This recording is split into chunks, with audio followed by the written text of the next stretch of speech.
I was just on Crime Stories with Nancy Grace today, and I have to be honest with you, there are cases that I cover as a clinician that shake me. And this is one of them. A 14-year-old girl named Celeste Rivas Hernandez lost her life. Her remains were found in the front truck of a Tesla 4 months after she was taken from this world. And the man charged with her killing is a music artist known as David, whose legal name is David Anthony Burke. He has pleaded not guilty. But here is what the prosecutors say, and what I want you to sit with today. He allegedly first connected with Celeste when she was 11 years old on social media. She was 11. And the relationship that developed in secret over years, escalating from online contact to exploitation to ultimately her passing at age 14. It followed a pattern that has a clinical name. The clinical name, it's called grooming. And I need to talk to you about it because grooming is not rare. It is not only something that happens to other people's children. And once you understand how it works, you will never look at certain behaviors the same way again. For those of you who are new, welcome. I'm Dr. Janie Lacey. I'm a licensed psychotherapist, nationally certified counselor, and a relationship trauma expert. I appear regularly on Crime Stories with Nancy Grace, as I just mentioned. I was on with her not too long ago today on Court TV and others, not because I love crime, but because I believe the psychological story underneath the headline is the one that can actually change outcomes. My life's work was born from a personal loss. In 1988, I lost my sister Carmen to domestic violence. And that tragedy is why I've dedicated my career to helping people recognize dangerous relationship dynamics and to teach what the warning signs actually look like before it's too late. And today, Celeste's story is that lesson, and I owe it to her memory to teach it well. Before I say anything clinically, I want you to know who Celeste was. She was a child, a 14-year-old girl from the Riverside County area of Southern California. She had a mother who loved her. She had friends. She had a whole life ahead of her. She had been reported missing multiple times, 3 times in 2024, alone, by people who loved her and were desperately trying to find her. And she had a tattoo on her right index finger. It said, "Shh." So did David Burke. I'm going to come back to that tattoo because clinically it tells us everything about what was happening in this relationship. Celeste's remains were found on September 8th, 2025, one day after what would have been her 15th birthday. In the front truck of a Tesla registered to David Burke, sitting in a Hollywood tow yard, workers called police because of the smell. She had been there for months. Prosecutors allege that Burke took her life and concealed her remains in the trunk of his car, all because she had threatened to expose their relationship and, in their words, destroy his career. She was silenced permanently. But what I want to tell you is that Celeste had been trying to speak long before that day. Her disappearances, her missing person reports, her mother's concerns, those were cries for help that the adults around her didn't know how to read. This is what today is about, learning to read them. The word grooming gets used a lot, but I want to make sure we are working from the same definition because the casual use that I hear of the word does not capture how sophisticated, deliberate, and invisible this process actually is. Grooming is a is a method, it's a process by which a predator builds trust with a child and often with the child's entire world in order to gain access, establish control, and normalize harmful behavior and ensure silence. It does not start with harm, it starts with connection, with warmth, with someone who seems to get the child in ways that other adults don't.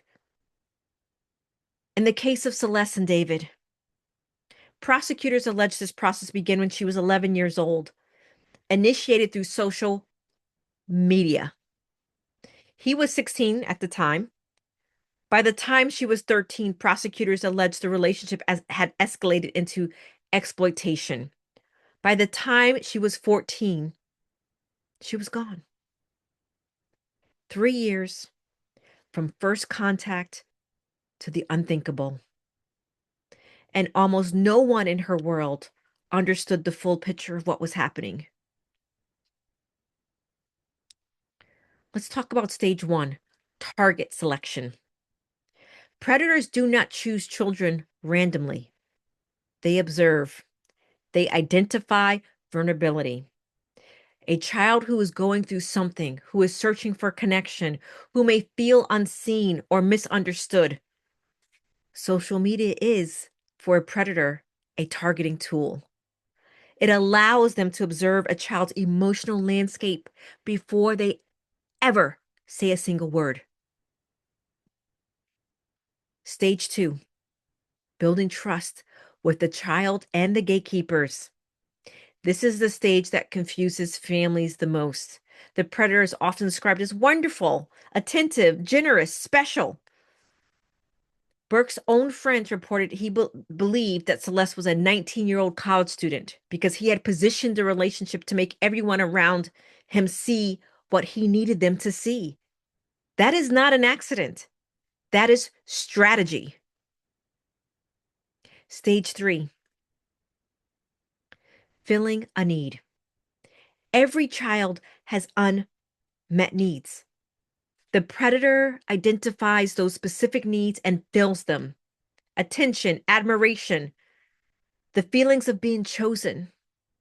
And when a child's deepest needs are being met by one specific person, they begin to form an attachment that feels to them like love. And stage four is isolation. Once the emotional attachment is established, the predator works to deepen the child's dependency by narrowing their world. Celeste's mother reportedly said that she knew her daughter was seeing a man named David, but had never met him, had no last name, no address. That level of anonymity maintained over years is not an accident. This is the predator's design. And stage five, escalation and boundary violations. Over time, the predator gradually introduces increasingly inappropriate contact and communication, always framing it as normal, as special, as a sign of how mature and unique their relationship is. The child's discomfort is managed through reassurance. Investigators also found substantial criminal evidence on Burke's devices that prosecutors say document what was happening between them. And we'll see this coming out in the trial. And stage six, secrecy and silence. The predator teaches the child to keep the relationship secret, to protect it, to understand that disclosure would destroy everything. That tattoo that Celeste and David Burke shared on their index fingers, clinically, this is not a romantic gesture. This is a permanent, visible, body level symbol of the command to be silent. Shh, don't tell. She wore it on her finger. At 13 or 14 years old, he wore it on his, and she took that secret to her grave.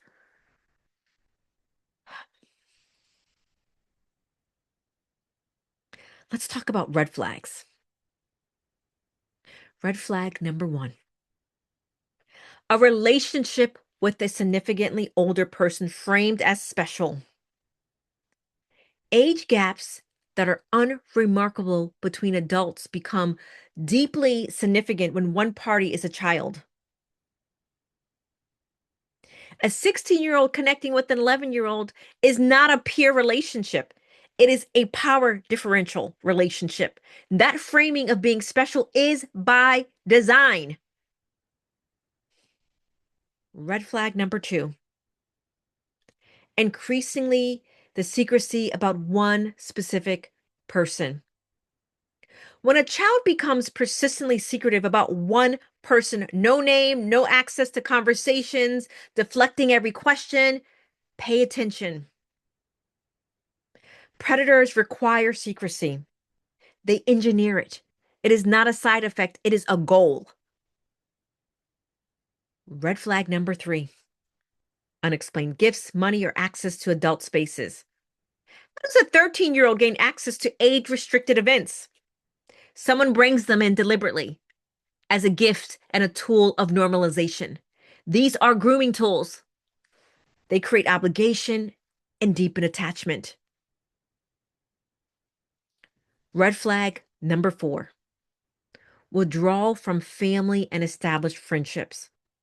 When a child withdraws, fewer calls home, less time with old friends, in parallel with an intensifying outside connection, that withdrawal is often a symbol, not a choice. Celeste's mother had never met David, had no last name. That is the result of a long, methodical isolation process. Red flag number 5. Matching symbols or identity markers shared with an adult. The matching tattoo between a predator and a child, shared symbols that bind the child to that secret. They make the child feel like any disclosure is a betrayal, not just of the person, but of their own identity. Think about that. Red flag number 6. A child who has been reported missing and returns. Celeste was reported missing multiple times. And when a child goes missing repetitively and returns to the same circumstances, that is not a child making choices. That is a child in a dangerous cycle. Every report is a window. So, one of the questions people ask me is, why didn't Celeste tell someone? First, she had been conditioned to protect that secret from the age of 11. Speaking out would have felt like destroying herself. And secondly, she loved him, or what she experienced as love. What a child in this situation feels towards the person harming them is real to them.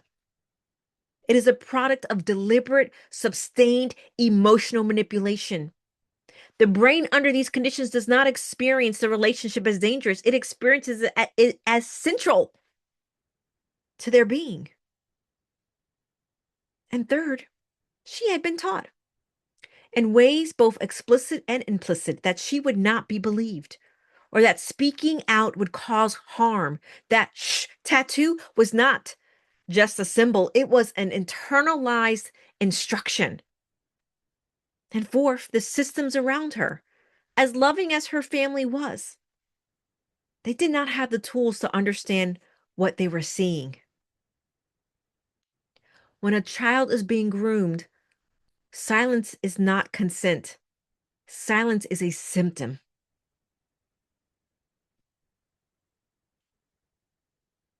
Some of you are watching and made it here. Maybe you recognize your own story in Celeste's, a relationship that began when you were too young to fully understand what was happening. Someone who made you feel special in ways no one else did. What happened to you was not your fault. The feelings you had, the attachment, the loyalty, the confusion were the entire predictable result of a deliberate process that was done to you. Grooming works on children precisely because children are designed to form attachments. That is the beautiful, vulnerable core of childhood. And if you're carrying something from your past that this case is bringing up, please reach out for support. The RAIN hotline, 1-800-656-4673, 1-800-656-4673. You don't have to keep this anymore. There are people out there that want to help you.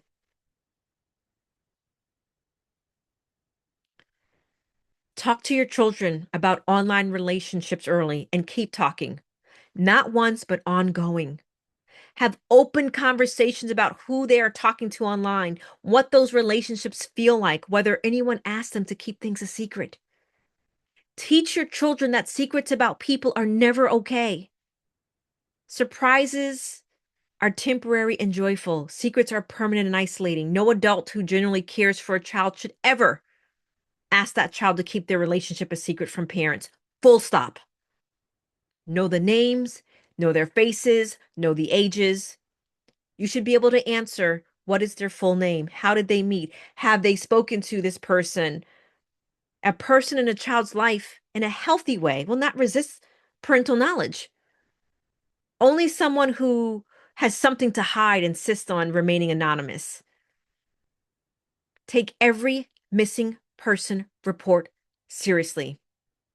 When a child goes missing repetitively and returns to the same circumstances, this is not a child making choices. This is a child in a dangerous cycle. Every report is a window. And to every young person watching, if someone older than you is asking you to keep your relationship with them a secret, please tell a safe adult you are not in trouble. You're not betraying anyone. You are saving yourself. Celeste Rivas Hernandez was 14 years old. She was reported missing while she was still alive. She had people who loved her and were desperately trying to find her. She deserved to be found in time. My prayer is that by understanding what happened to Celeste, by learning the language of grooming, the architect of coercive control, the warning signs that are hiding in plain sight, we become the community that finds the next Celeste before it's too late. Because knowledge is not just power in cases like this, knowledge is life. Rest in peace, Celeste. You were seen, you were loved, and you will not be forgotten. I'm Dr. Janie Lacey, and if this video helped you or someone you love, please share it. Subscribe if you're new here, and let's keep talking because these conversations matter.